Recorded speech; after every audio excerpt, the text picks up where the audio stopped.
তো অনেক খিদে লাগাইছে, কি যে করবো কিছু বুঝতেছি না। একটা কাজ করি, ফ্রিজে গিয়ে দেখি তো খাবার আছে কিনা। আরে এখানে তো খাবার কিছুই দেখতেছি না।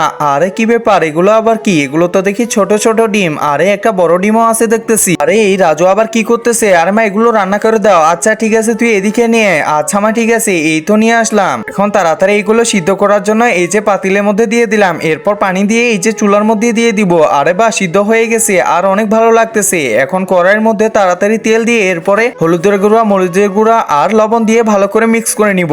এরপরে এই যে এখানে ডিমগুলো ছেড়ে দিব। এরপর এগুলো ভালো করে ভেজে নিতে লাগবে। বাহ, কিছুক্ষণের মধ্যেই আমাদের ভাজা হয়ে যাবে। আর এগুলো তো ভাজা হয়ে গেছে, তাড়াতাড়ি নামাই পড়ি। এই তো কাঠিগুলো রেডি করে আনিছি, এখন এগুলো এই যে এটার মধ্যে দিয়ে দিব। কাবাঘরের দিকে তাকালেই নাকি সবগুলো মাপ হয়ে যায়। হে আল্লাহ, যে আমার ভিডিওটা দেখে লাইক এবং সাবস্ক্রাইব করে দিবে তাকে একবার হলেও কাবা শরীফে যাওয়ার তৌফিক দিও।